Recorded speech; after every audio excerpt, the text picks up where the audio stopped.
अस्सलाम वालेकुम। सईद बलोच एक नई वीडियो के साथ आपकी खिदमत में हाजिर है। नाजरीन, आज सुप्रीम कोर्ट में supreme court practice and procedure bill 2023 से मुतल्लिक केस की समाअत होगी। चीफ जस्टिस की सरबराही में 8 रुकनी लार्जर बेंच इस केस की अब से थोड़ी देर बाद 11:30 बजे समाअत करेगा। गुज़श्ता रोज इस हवाले से 2 दरखास्तें सुप्रीम कोर्ट में दायर हुई थी। उससे एक रोज कबल यानी मंगल के रोज एक और दरखास्त दायर हुई थी और उन 3 दरखास्तों पर गुज़श्ता रोज चीफ जस्टिस ने यह 8 रुकनी लार्जर बेंच तश्कील दिया था और इस 8 रुकनी लार्जर बेंच में चीफ जस्टिस जिसकी सरबराही कर रहे हैं, उसके अलावा justice Ijazul Hasan, justice Munib Akhtar, justice Muzahir Naqvi, justice Mohammad Ali Mazhar, justice Ayesha Malik, justice Hasan Azhar Rizvi और जस्टिस शाहिद वहीद शामिल हैं। ये 8 रुकनी जो लार्जर बेंच है, इसको अगर आप ये कहें कि ये चीफ जस्टिस का हम ख्याल ग्रुप है तो ये कोई गलत बात नहीं होगी। बज़ाहिर नजर यही आता है कि सुप्रीम कोर्ट में चीफ जस्टिस ऑफ पाकिस्तान अपनी अक्सरियत साबित करने की कोशिश कर रहे हैं। इस वक्त सुप्रीम कोर्ट में 15 जजेज हैं और उन 15 में से अगर 8 जजेज बशमूल चीफ जस्टिस वो उनके साथ हों तो पीछे 7 जजेज अकलियत में रह जाते हैं। इस वक्त सुप्रीम कोर्ट में जजेज इख्तियारात के हवाले से काफी ज्यादा तनाव की सूरत हाल है। गुज़श्ता दिनों में जो चीफ जस्टिस के मुखालिफ हम ख्याल ग्रुप है, जिसमें justice Mansoor Ali Shah, justice Yahya Afridi, justice Jamal Mandokhail और जस्टिस अतर मिनल्ला शामिल है, उनकी जानिब से कुछ इख्तलाफी नोट्स भी सामने आए थे। फिर 29 मार्च को जो जस्टिस काजी फायज ईसा हैं, उनकी जानिब से एक जुडिशल ऑर्डर सामने आया था और उन्होंने चीफ जस्टिस समेत दीगर जजेस को भी आर्टिकल 184(3) के तहत सुप्रीम कोर्ट में दायर मुकदमात की समाअत से रोक दिया था, जिसकी वजह से तनाव में मजीद इजाफा हुआ। क्योंकि 2021 में सुप्रीम कोर्ट का एक 5 रुकनी लार्जर बेंच इस बात का फैसला दे चुका है कि अज खुद नोटिस लेना चीफ जस्टिस का सवाबदीदी इख्तियार है और कोई जज अगर ये समझता है कि केस की समाअत के दौरान कोई ऐसा नुक्ता उनके सामने आता है जिसके ऊपर आज खुद नोटिस होना चाहिए, तो वो नोट जो है वो चीफ जस्टिस ऑफ पाकिस्तान को भिजवाएगा। फिर चीफ जस्टिस ऑफ पाकिस्तान इसके ऊपर फैसला करेंगे कि क्या इसके ऊपर आज खुद नोटिस लेना है या नहीं लेना। कोई जज अपने तौर पर आज खुद नोटिस नहीं ले सकता। यही बुनियादी वजह थी कि जिस पर फिर चीफ जस्टिस की हिदायत पर रजिस्ट्रार सुप्रीम कोर्ट ने अगले रोज एक सर्कुलर जारी किया और उस सर्कुलर में उसी सुप्रीम कोर्ट के 5 रुकनी लार्जर बेंच के फैसले का हवाला देते हुए जस्टिस काजी फायज ईसा और जस्टिस अमीनुद्दीन खान का जो एक जुडिशल ऑर्डर था उसको गैर मौसर करार दिया गया, जिसके बाद ये जो तनाव की सूरत हाल थी ये मजीद इसमें इजाफा हुआ और उसके बाद फिर जस्टिस अतर मिनल्ला का जो नोट था वो सामने आया। उसके अंदर उन्होंने काफी जनरलाइज किस्म का वो नोट लिखा था, बहुत सारी उसमें अमूमी बातें थी, बहुत ज्यादा फैलाव उसके अंदर था, लेकिन अपने उस नोट में भी उन्होंने 90 रोज के अंदर इलेक्शन कराने की मुखालफत नहीं की थी। बुनियादी जो इशू था वो जो 90 रोज में पंजाब और खैबर पख्तूनख्वा में इंतखाबात कराने का था, वहीं से फिर जजेस के अंदर ये तनाव की सूरत हाल पैदा हुई और 2 गिरोहों में तकसीम होती नजर आई हमें सुप्रीम कोर्ट। एक जिसके बारे में हुकूमती जमातें ये कहती हैं कि ये इमरान खान की सहूलतकारी कर रहे हैं और दूसरी तरफ वो जजेस थे जो पीडीएम का जो बयानिया था वो उसको सपोर्ट कर रहे थे, यानी वो आम इंतखाबात जो 90 रोज के अंदर आइन में होने चाहिए थे वो उसकी मुखालफत कर रहे थे। ये जो नोट उनकी जानिब से सामने आ रहे थे, बज़ाहिर वो 90 रोज के अंदर इंतखाबात कराने का जो मामला था वो उसको लटकाया जा रहा था। इसी के ऊपर फिर सुप्रीम कोर्ट ऑफ पाकिस्तान की जानिब से 4 अप्रैल को एक फैसला दिया गया। 3 रुकनी बेंच ने यह फैसला दिया था और करार दिया था कि पंजाब के अंदर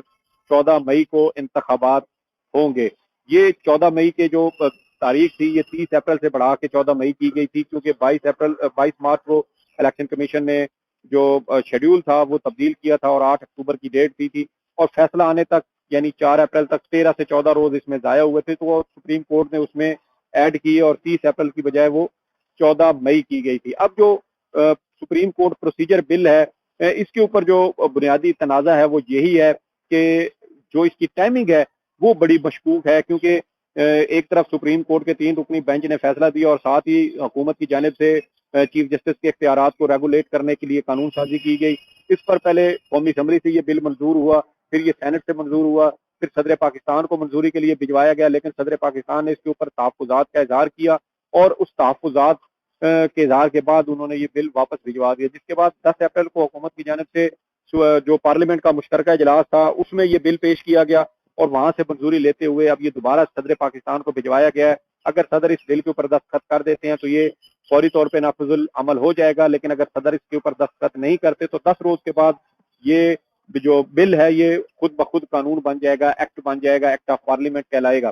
तो इसी पर ये दरखास्तें सुप्रीम कोर्ट ऑफ पाकिस्तान में ये दायर की गई थी, जिसकी आज समाअत होगी। बज़ाहिर चीफ जस्टिस ने बड़ा कैलकुलेटेड मूव शायद खेला है और ये बताने की कोशिश कर रहे हैं कि सुप्रीम कोर्ट में जजेस की अक्सरियत उनके साथ है और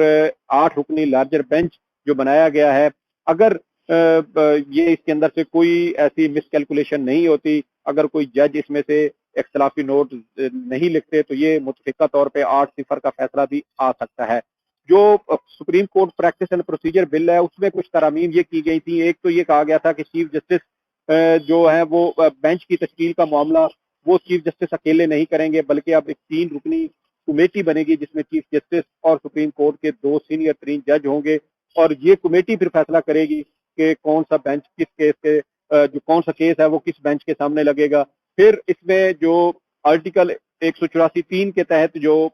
अपील का हक पहले नहीं था, अब उसके ऊपर अपील का हक भी दिया गया और कहा गया कि 30 रोज के अंदर अंदर जो मुतासरा फरीक होगा वो उसके ऊपर अपील कर सकेगा। इसके अलावा जो अज खुद नोटिस है, यानी चीफ जस्टिस अगर किसी मामले के ऊपर अज खुद नोटिस लेते हैं, जैसे पंजाब में आम इंतखाबात के मामले के ऊपर अज खुद नोटिस लिया गया था,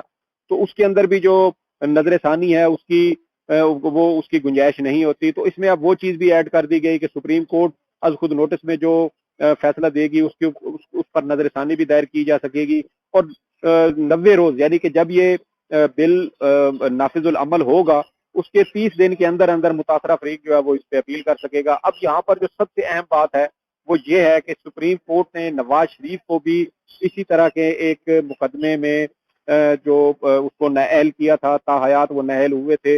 बज़ाहिर हुकूमत की जो सोच है, जो उनकी क्योंकि ये जो बिल लाने का मकसद है वो यही नजर आती है कि 1 महीने के अंदर अंदर जैसे ये बिल नाफिजुल अमल होगा, फौरी तौर पे नवाज शरीफ की नाअहली के खिलाफ ये दरखास्त सुप्रीम कोर्ट में दायर की जाएगी और जिस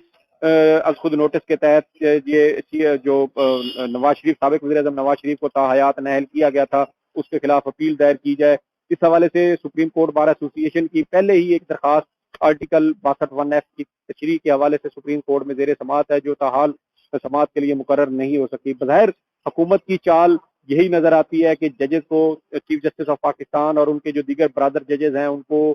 दबाव में लाया जाए और जो अपनी एक गैर आईनी किस्म की उनकी जो कोशिश है कि इंतखाबात मुलतवी किए जाए। ये पहली बार हो रहा है कि इसी महीने में आईन पाकिस्तान की 50वीं सालगिरह यानी गोल्डन जुबली तकरीबात भी हुई और फिर उसी मौके पे उसी हुकूमत ने आईन पाकिस्तान पर अमल करने से भी इनकार किया। 90 रोज के अंदर ये मैंडेट इलेक्शन का ये आईन पाकिस्तान में दिया गया है कि कोई असम्बली तहलील होने के 90 रोज के अंदर अंदर उसके इंतखाबात होंगे, लेकिन हुकूमत ने इस आइन की, इस शिक की खिलाफ वर्जी की, उसकी तौहीन की उस वक्त की जब वो इस आईन पाकिस्तान की गोल्डन जुबली तकरीबात जो है वो यहाँ पार्लियामेंट में बनाई जा रही थी। ये बड़ी अफसोसनाक सूरत हाल है कि वो सियासी जमातें जो खुद को आइन और जमहूरियत की बालादस्ती के लिए जो है वो अपने आप को हमेशा आगे रखती थी, जब आइन पर अमल दरामद की बात आई तो उनकी जानिब से उसी आइन की तौहीन की गई, खिलाफ वर्जी की गई। 90 रोज के अंदर इंतखाबात कराने से इनकार कर दिया गया, सुप्रीम कोर्ट का फैसला मुस्तरद कर दिया गया, पार्लियामेंट में उसके खिलाफ करारदादें मंजूर हुई। पाकिस्तान की तारीख में ऐसी कोई मिसाल नहीं मिलती कि सुप्रीम कोर्ट के किसी फैसले के खिलाफ पार्लियामेंट से करारदाद मंजूर करके उसको मुस्तरद कर दिया जाए, सिर्फ इस वजह से कि वो फैसला हुकूमती जमातों को काबिल कबूल नहीं था। गुज़श्ता साल जब इसी चीफ जस्टिस की सरबराही में सुप्रीम कोर्ट के 5 रुकनी लार्जर बेंच ने डिप्टी स्पीकर कौमी असम्बली की रूलिंग को कलअदम करार देते हुए कौमी असम्बली बहाल की थी, इन्हीं सियासी जमातों ने इन्हीं जजेस की तारीफें की थी और इसको आइन की फतह करार दिया था और कहा था कि ये नजरिया जरूरत को दफन कर दिया गया है। और अब जब फैसला इनके खिलाफ आया है तो इन्होंने उसी चीफ जस्टिस के खिलाफ मुनज़्ज़म तज़हीक अमेज मुहिम चलाई। दीगर जो जजेस थे बेंच में शामिल उनके खिलाफ तज़हीक अमेज मुहिम चलाई गई। पाकिस्तान मुस्लिम लीग नून की जानिब से खास तौर पर सियासी जलसों में और सोशल मीडिया पर इस हवाले से मुनज़्ज़म गलीज़ तरीन मुहिम चलाई गई। 1997 में भी इन्होंने यही किया था और जजेस को दबाव में लाने, सुप्रीम कोर्ट को तकसीम करने और सुप्रीम कोर्ट पर हमला करवाया था। बज़ाहिर सुप्रीम कोर्ट एक बार फिर पाकिस्तान मुस्लिम लीग नून के हमले का शिकार है और पाकिस्तान मुस्लिम लीग नून एक बार फिर 1997 की तारीख दोहराते हुए अपने आप को ایک بار پھر یہ ثابت کر رہی ہے کہ ان کا جمہوریت سے، آئین سے، سیاست سے کوئی تعلق نہیں ہے۔ جو سپریم کورٹ نے 2017 میں ان کو سسیلین مافیا قرار دیا تھا، یہ واقعی سسیلین مافیا ہیں، اور یہ ججز کو دھمکیاں لگا رہے ہیں، ان کے اہل خانہ کو سوشل میڈیا کے اوپر تضحیک امیز مہم چلائی جا رہی ہیں، ان کو دھمکیاں دی جا رہی ہیں۔ اب یہ 8 رکنی لارجر بینچ تھوڑی دیر بعد اس کیس کی سماعت کرے گا۔ جو بھی اپڈیٹ ہوگی انشاءاللہ آپ کے ساتھ شیئر کریں گے۔ ہمارا چینل لائک کریں، سبسکرائب کریں، ویڈیو پسند آئے تو آگے شیئر کریں۔ انشاءاللہ آپ کے ساتھ پھر ملاقات ہوگی۔ اللہ حافظ۔